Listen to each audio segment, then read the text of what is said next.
காவல் நிலையத்திலிருந்து ஒரு 150 மீட்டர் தொலைவில் இருக்கிற ஒரு தலைவருடைய இல்லத்தை கண்காணிப்பதற்கு கூட உங்களுக்கு துப்பில்லை என்றால் உங்களுக்கு எதற்காக இந்த பதவி, எதற்காக உங்களுக்கு மக்களுடைய வரிப்பணம், சம்பளம்?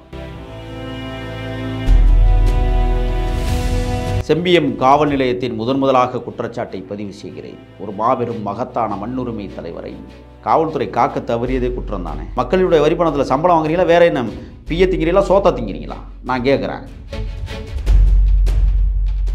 தாய்லாந்துக்கு நிகரான காவல்துறை தமிழ்நாட்டு காவல்துறை கேவலமாக இருக்குது. சொல்லாதீங்க, அந்த காவல்துறையை போய் கேவலப்படுத்திடாதீங்க.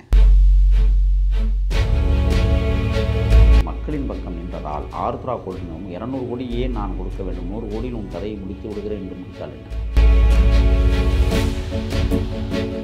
பொன்வண்டு சோப்பு நிறுவனத்தினுடைய அத்தனை வருமானங்களையும் பறிமுதல் செய்வதற்கு வருமான வரித்துறை தயாராக இருக்கிறதா? இந்த கேள்வியை நான் எழுப்ப விரும்புகிறேன். காவல்துறை எல்லாவற்றையும் ஏமாற்றிவிட்டு நாங்கள் சொல்வதுதான் சரியான கொலை என்றெல்லாம் தீர்மானிப்பதற்கான ஒரு திரைக்கதையை எழுதுவதற்கு தயாராகி கொண்டிருக்கிறார்களோ என்கிற சந்தேகம். திரைக்கதை வசனங்கள் புதுசாக கதை எழுது. அஞ்சலை 10 லட்சம் கொடுத்துச்சு, அதிமுக மலர்கொடி 10 லட்சம் கொடுத்துச்சு. இது எல்லாமே காவல்துறை சித்தரிக்கிற.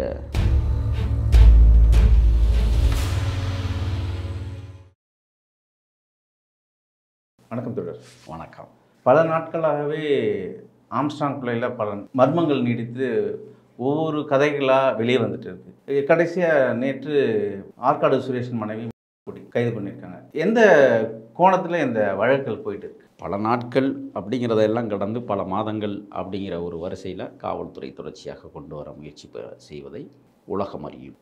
முதல்ல அண்ணன் ஜூன் 5ஆம் தேதி மன்னிக்கணும், அண்ணன் ஜூலை 5 மாலை வெட்டி கொல்லப்படுகிறார். இன்று வரை அதற்கான நீதி விசாரணை எவ்வாறு சென்று கொண்டிருக்கிறது என்பதை ஆய்வாளர்களும் வழக்கறிஞர்களும் சட்ட நிபுணர்களும் உற்று நோக்கி காத்து கொண்டிருக்கிறார்கள். காவல்துறை எல்லாவற்றையும் ஏமாற்றிவிட்டு நாங்கள் சொல்வதுதான் சரியான கொலை என்றெல்லாம் தீர்மானிப்பதற்கான ஒரு திரைக்கதையை எழுதுவதற்கு தயாராகி கொண்டிருக்கிறார்களோ என்கிற சந்தேகம் ஒவ்வொரு நாளும் வலுத்து கொண்டிருக்கிறது. முதலில் படுகொலை செய்யப்பட்டதற்கு பிறகு அன்றைக்கே காவல்துறை அறிவித்தது, நாங்கள் 8 பேரை கைது செய்திருக்கிறோம் என்றார்கள். பிறகு அவர்களே K4 காவல் நிலையத்தில் சரணடைந்தார்கள் என்று சொன்னார்கள். அங்கேயே 2 பித்தலாட்டங்களை காவல்துறை அறிவித்தது. மறுநாள் விடிந்ததும் சொன்னார்கள், ஆருத்ரா கோல்டு நிறுவனத்திற்கும் இந்த கொலைக்கும் நெருங்கிய தொடர்பு இருக்கிறது என்று சொன்னார்கள். காலம் கடக்க ஸ்கிராஃப்ட் நிறுவனத்தில் தொழில் போட்டியால் பொறாமை கொண்டு வெட்டி கொல்லப்பட்டார் என்று சொன்னார்கள். மூன்றாவதாக ரவுடிகளுக்குள்ளேயே நடந்த ஒரு விடயத்தில் அவர் படுகொலை செய்யப்பட்டார் என்றும் பிறகு காவல்துறை அவிழ்த்து விட்டது. அடுத்ததாக பார்த்தோமேயானால், பொன்வண்டு நிறுவனத்திற்கு சொந்தமான ஆட்டையை போட்ட 150 ஏக்கர் நிலத்தை பிரிப்பதிலே தகராறு ஏற்பட்டு அதில் சமரசம் செய்ய வந்த ஆம்ஸ்ட்ராங் அவர்களை பொறுக்க முடியாதவர்கள் போட்டு தள்ளிவிட்டார்கள் என்று காவல்துறை வட்டாரங்கள் அறிவித்தது. அதற்கு பிறகு பார்த்தோமேயானால், இல்லை தன்னுடைய அரசியல் வளர்ச்சிக்கு மிகப்பெரிய தடையாக ஆம்ஸ்ட்ராங் அவர்கள் இருக்கிறார்கள், ஆகையால் நாங்கள் படுகொலை செய்தோம் என்று நாகேந்திரன், அசோத்தாமன் போன்றவர்கள் அறிவித்ததாக காவல்துறை வட்டாரங்கள் தெரிவித்து ஒரு கதையை எழுதினார்கள். இன்றைக்கு நீங்கள் கேட்பதைப் போல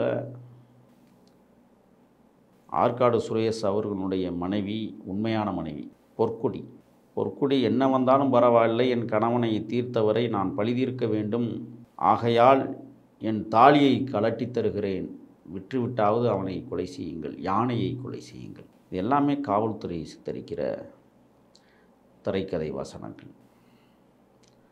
பொற்கொடி இவ்வளவு நாட்களாக இங்கே போயிருந்தார். காவல்துறை வட்டாரத்திற்கு 45 நாட்களாக தெரியாமல் போனதா? ஆற்காடு சுரேஷின் நினைவு நாள் வரை காத்திருந்தார்களாம் வருவார்கள் என்று. வராத போது அன்றைக்கு சாயங்காலமே கைது செய்து விட்டார்களாம். அப்போ இவ்வளோ நாளாக எங்கே இருக்குன்னு தெரிஞ்சு தானே விட்டுருக்குறீங்க. இருக்கட்டும். புதுசாக கதை எழுதுகிறீர்கள். அஞ்சலை 10 லட்சம் கொடுத்துச்சு, அதிமுக மலர்கொடி 10 லட்சம். இவங்கெல்லாம் 5 10 லட்சம் கொடுத்தாங்க. இப்போ திருப்பி பொற்கொடி வந்து ஒரு 5 லட்சம் பணமும் நகையும். இதற்கு முன்னாடி ஒரு கதையை கட்டவிழ்த்து விட்டார்கள். ஆற்காடு சுரேஷ் அணிந்திருந்த அந்த கைச்செயினை கொண்டு போய் பொன்னை பாடு விற்று விட்டு தான் இந்த கொலையை நடத்தினார்கள். ஒரு சிறிய கோடை அழிப்பதற்கு ஒரு பெரிய கோடை இவர்கள் போடுகிறார்கள். காவல்துறை தொடர்ந்து ஒருதலை பட்சமான விசாரணையை மேற்கொண்டிருப்பதாகவே சந்தேகிக்கிறோம்.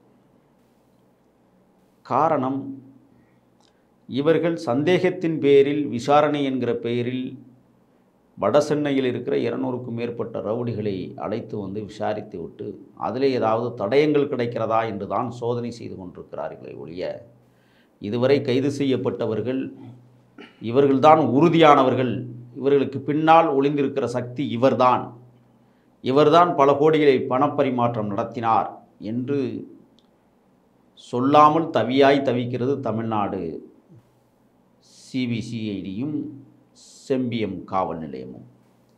செம்பியம் காவல் நிலையத்தின் முதலாக குற்றச்சாட்டை பதிவு செய்கிறேன். ஒரு மாபெரும் மகத்தான மண்ணுரிமை தலைவரை, ஒரு சித்தாந்த தலைவரை காவல் நிலையத்திலிருந்து ஒரு 150 மீட்டர் தொலைவில் இருக்கிற ஒரு தலைவருடைய இல்லத்தை கண்காணிப்பதற்கு கூட உங்களுக்கு துப்பில்லை என்றால் உங்களுக்கு எதற்காக இந்த பதவி, எதற்காக உங்களுக்கு மக்களுடைய வரிப்பணம் சம்பளம்?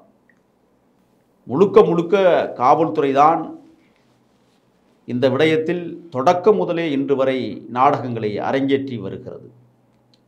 உண்மையான இப்போ சிசிங் ராஜா, சம்பவம் செந்தில் போன்றவர்கள் எல்லாம் மறந்தே போனார்கள். அந்த படை தேடுகிறதா இல்லையா, தேடி போய் எங்கே உட்கார்ந்து கொண்டிருக்கிறார்கள். ஏற்கனவே சிசிங் ராஜாவை ஆந்திராவில் நாங்கள் தொட்டு விட்டோம் என்றார்கள், தப்பித்தார் என்று அடுத்து அறிவித்தார்கள். சம்பவம் செந்திலே மும்பைக்கு பறந்தார்கள், பிறகு நாகாலாந்துக்கு சென்றார்கள், வடகிழக்கு மாகாணங்களில் பதுங்கியிருப்பதாக சொன்னார்கள். அடுத்து நேபாளம் தப்பித்து விட்டதாக சொன்னார்கள், விரட்டி வருகிறோம் என்று சொன்னார்கள். அடுத்து தாய்லாந்து சென்றதாக சொன்னார்கள், இலங்கை வழியாக தாய்லாந்து சென்றார் என்றெல்லாம் கதையை கட்டினார்கள். அண்மையிலே ஒரு 2-3 நாட்களுக்கு முன்பு மும்பையிலே பதுங்கியிருப்பதாக ரகசிய தகவல் கிடைத்திருக்கிறது. ஆகையால் 3 தனிப்படைகள் அங்கே விரைந்திருக்கிறது என்றெல்லாம் மக்களை முட்டாளாக்குகிற வேலையை தொடர்ந்து இந்த சிபிசிஐடி, நியமிக்கப்பட்டிருக்கிற சிபிசிஐடி, எல்லா சிபிசிஐடியும் நம்ம குறை சொல்லிட முடியாது. வேங்கவையில் விசாரிச்சிருக்கிற சிபிசிஐடியை நம்மளால் குறை சொல்ல முடியுமா? அவ்வளவு தெளிவாக இன்றைக்கி வரை விசாரணை செய்து கொண்டிருக்கிறார்கள். 2 ஆண்டுகளையும் கடந்து ஒரு குற்றவாளியை கூட கைது செய்யாத ரொம்ப தீவிர விசாரணை அதிகாரிகளாக அங்கே செயலாற்றி கொண்டிருக்கிறார்கள். கனியாமூர் பள்ளி தீக்கிரையாக்கப்பட்டதனுடைய அந்த விசாரணை, சிபிசிஐடி விசாரணை உலகத்திலேயே மிகப்பெரிய புலனாய்வை செய்து கொண்டிருக்கிறது. பாராட்டுகிறோம். பால் வித்தவனை கைது பண்ணீங்க, சோறு கொண்டு போனவனை கைது பண்ணீங்க, உரிப்பதற்காக ஆடு பிடிச்சிட்டு போனவனை கைது பண்ணீங்க, பிள்ளைகளை பள்ளிக்கூடம் கொண்டே விடுறதுக்காகவும் கூட்டிகிட்டு வர்றதுக்காகவும் போனவனை கைது செஞ்சீங்க. யாரெல்லாம் அந்த டவரில் அங்கேருந்து கடந்து போனாங்களோ எல்லாரையும், பேருந்தில் போனவனை கூட நீங்கள் விடலை. அவ்வளோதான் மிகப்பெரிய புலனாய்வை நீங்கள் செய்த புலிகள். இல்லை, அந்த இயக்கத்தை கொச்சைப்படுத்தி விடக்கூடாது. மேதாவிகள். ஆக இவர்கள் எதை நோக்கி பயணிக்கிறார்கள்? மக்களின் வரிப்பணத்தில் சம்பளத்தை எதற்காக பெறுகிறார்கள்? போனவன் வந்தவன் போகிறான். இப்போ ஆம்ஸ்ட்ராங் வழக்கில் நான் சந்தேகங்களை எழுப்புகிறேன். இந்த சந்தேகங்களுக்கு பதில் சொல்ல வேண்டிய இடத்தில் சிபிசிஐடி இருக்கிறது. நான் ஒன்றும் பெரிய ஆள் கிடையாது. இல்லை, ஆம்ஸ்ட்ராங்கோட கொலைகளை ஏன் திசை மாற்றுறதுக்கு காரணம் என்ன? சிபிசிஐடிக்கு காவலுக்கு அந்த வேலை கிடையாது. இல்லை, காவல்துறை சம்மந்தப்பட்டிருக்குல்ல. காவல்துறை காக்க தவறியதே குற்றம் தானே. அதை என்னன்னு சொல்லுவீங்க? ஒரு தனி மனிதனுக்கு இந்த தேசத்தில் பாதுகாப்பு இல்லை என்றால் அப்புறம் என்ன? இது நீங்கள் பாதுகாப்புக்காக நீங்கள் நிற்கிறீங்க? நீங்கள் எதுக்கு உங்களுக்கு காவல்படை? உங்களுக்கு எதுக்கு இவ்வளோ சம்பளம்? உங்களுக்கு இவ்வளோ இன்ஸ்ட்ரூமெண்ட்ஸு, உபகரணங்கள், மகிழுந்துகள்? உங்களை பாதுகாத்துக் கொள்வதற்கே ஒரு பாதுகாப்பு தேவைப்படுகிறது என்றால் அப்போ நீங்கள் யாரை பாதுகாப்பீர்கள்? அண்ணன் ஆம்ஸ்ட்ராங் மரணத்தில் நான் இப்பொழுது மூச்சுக்களை அவிழ்க்கிறேன். ஆருத்ரா கோல்டு நிறுவனத்தை விசாரிக்காமல் இந்த வழக்கு ஒரு நாளும் நிற்காது. சாட்சிகள் பெரிதா, சாட்சியங்கள் பெரிதா என்றால் சாட்சியங்கள் தான் பெரிதாக இருக்க முடியும். அது கோகுல்ராஜ் இல்லை, இந்த தீர்மானிக்கப்பட்டிருக்கு. இந்த வழக்கில் காவல்துறையோட பக்கம் பார்க்குறாங்க, ஒரு முக்கோண பார்வையில் பார்த்துட்டு இருக்காங்க. ஒன்று, ஆற்காடு சுரேஷின் கொலைக்கு பழிக்கு பழியாக அவங்க மனைவி தன் தாலிச்சேனை விற்று தான் இந்த கொலைக்கு முன்னெடுத்தாங்க, இந்த கொலை பண்ணுறதுக்கு. அப்போ அது ஒரு செய்தி. ஒரு செய்தி. இன்னொரு பக்கம் நீங்கள் குறிப்பிட்ட மாதிரி பொன்னுண்டு நிலம் கிட்டத்தட்ட பொன்னேரி பக்கம் 150 ஏக்கர் இருக்குது. அதை அஸ்வத்தாமன் அவர்கள் கைப்பற்றுவதில் ஒரு போர்வையில் ஆம்ஸ்ட்ராங் அவர்கள் சமரசம் செய்ய இறங்குனதுனால அது ஒரு பக்கம் பார்க்கப்படுகிறது. இது ரஞ்சித்தோட பார்வையில் என்ன, சாதிய அடிப்படையில் ஒரு ஆள் வளர்வதை அரசியல்வாதிங்க இதை பொறுத்து கொள்ள முடியல, அவுட் பார்வையில் ஒரு குற்றம் வைக்கிறார். இது பல கோணங்களாக பார்க்கப்படுது. நீங்கள் குறிப்பிட்ட மாதிரி ஆம்ஸ்ட்ராங்கும் ஆருத்ரா கோல்டுக்கும் என்ன தொடர்பு? இல்லை, ஆம்ஸ்ட்ராங் அவர்கள் பாதிக்கப்பட்ட 56 பேர் தற்கொலை செய்து கொண்ட ஒரு ஏமாற்று நிறுவனம் ஆருத்ரா. பாதிக்கப்பட்ட அப்பாவி மக்கள் ஆயிரக்கணக்கானோர் ஆம்ஸ்ட்ராங் அவர்களிடத்திலே வந்து முறையிடுகிறார்கள். ஆம்ஸ்ட்ராங்க்கு வேண்டப்பட்டவர், நெருங்கிய நண்பராகத்தான் ஆருத்ரா கோல்டு நிறுவன உரிமையாளர் ராஜசேகரன் இருந்திருக்கிறார். அவர் கேட்டுக்கொண்டதற்கு இணங்க 136 கோடி ரூபாயை அவர் திருப்பி கொடுத்ததாகவும் அந்த பணத்தை அண்ணன் எல்லோருக்கும் பகிர்ந்து ஓரளவுக்கு சமாளித்து கொண்டதாகவும் சொன்னார்கள். ஆகஸ்ட் 15க்குள் மீத பணத்தை நீங்கள் செட்டில்மெண்ட் செய்து விடுங்கள், பாதிக்கப்பட்ட மக்களுடைய பணம் நம்மளுக்கு இனத்திற்கு என்று மக்களின் பக்கம் நின்றதால் ஆருத்ரா கோல்டு நிறுவனம் 200 கோடி ஏன் நான் கொடுக்க வேண்டும், 100 கோடியில் உன் கதையை முடித்து விடுகிறேன் என்று முடித்தால் என்ன? இப்படி ஒரு கோணம் இருக்குல்ல. நீங்கள் ஒரு பார்வை பார்க்குறீங்க, இந்த பார்வையில் சிபிசிஐடி காவல்துறையும் இதுவரை பயணிச்சிருக்கோம் இல்லையா? இதுவரை விசாரிக்கலையே. நான் மட்டும் சொல்லலைங்க. ஏன் எங்கள் முட்டுக்கட்டையாக இருக்குது? ஆருத்ரா கோல்டு நிறுவனத்தை நான் மட்டும் சொல்லலை. எழுச்சி தமிழர் அண்ணன் திருமாவளவன் ஆருத்ரா கோல்டு நிறுவனத்தை விசாரிக்க வேண்டும் என்று சொன்னார். பூவை ஜெகன்மூர்த்தியார் வந்து ஆருத்ரா கோல்டு நிறுவனத்தை விசாரிக்க வேண்டும்.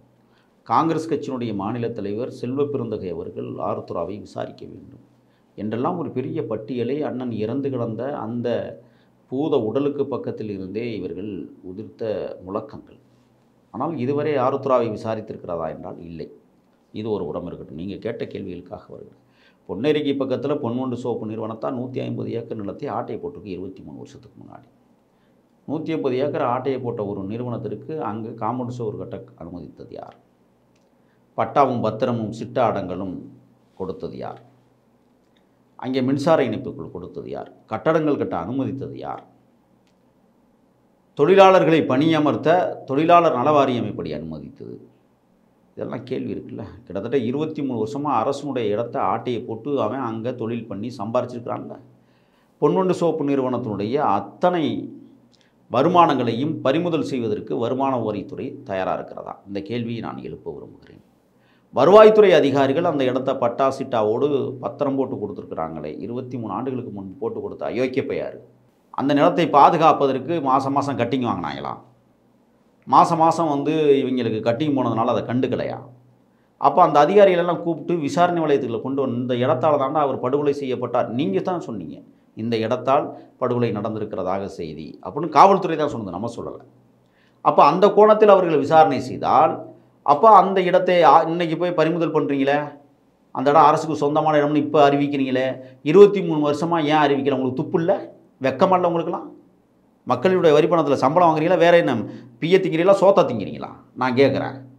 அப்போ இத்தனை வருஷமாக யாரை ஏமாற்றிக்கிட்டு இருந்தீங்க நீங்கள்? தமிழ்நாடு முழுக்க இது போன்ற நிலங்களை அபகரித்து கொண்டு ஆட்டையை போடுகிற கூட்டம் ஒரு கூட்டம் தெரிகிறது. தமிழ்நாடு அரசு வெள்ளை அறிக்கை வெளியிட்டு அந்த இடங்களை கைப்பற்றணும்னு நம்ம சொல்கிறோம். முடியுமா? தமிழ்நாடு அரசு அது செய்யுமா?